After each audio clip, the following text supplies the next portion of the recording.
Kritikal ang isang lalaki matapos barilin ng pulis sa Calaca, Batangas. Base po sa investigasyon, lasing ang biktima nang biglang harangan ng sasakyan na minamaneho ng pulis. Pinagmumura daw ng biktima ang pulis hanggang sa magkaalitan ng dalawa. Akma raw nadudukutin ng baril ang biktima kaya inunahan siya ng pulis at nabaril sa tiyan. Napaupo sa kalsada ang lalaki. Dinala ng pulis ang biktima sa ospital at patuloy na inoobserbahan sa ngayon. Ang giit ng asawa ng biktima, wala itong dalang baril. Sumuko naman ang pulis sa kanyang hepe at dinisarmahan ito. Hinold up naman ng isang lalaki ang pet shop sa General Trias, Cavite. Sa isang CCTV footage, kita po ang pagpasok ng suspect sa tindahan. Paglapit sa cashier, tinakpan niya ang kanyang mukha. Kinuha sa bag ang isang baril saka itinutok sa tindera. Tinangay po ng lalaki ang 8,000 pisong kita ng tindahan at isang cellphone saka umalis na parang walang nangyari.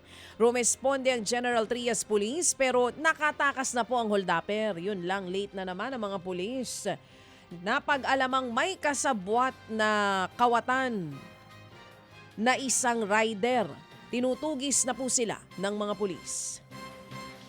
Nasagip naman ng Philippine Coast Guard ang 15 sakay ng motorbangka na lumubog po sa Ternate sa Cavite. Bandang tanghali nitong linggo nang lumubog ang bangka dahil sa nagtataas ang alon. Agad namang responde ang PCG at nagpadala po ng rescue boat. Tumulong din ang mga pulis at maging MDRRMO personnel. Na-recover din ng PCG ang lumubog na motorbangka.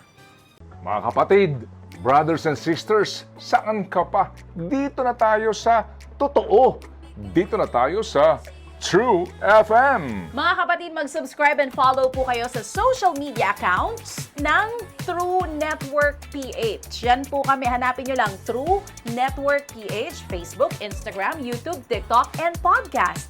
Mapa Apple or Spotify man yan, mahahanap nyo kami. Lahat ng mga napapanood at napapakinggan nyo po sa programa, nasa social media accounts namin yan. So paano mga kapatid? See you sa social media!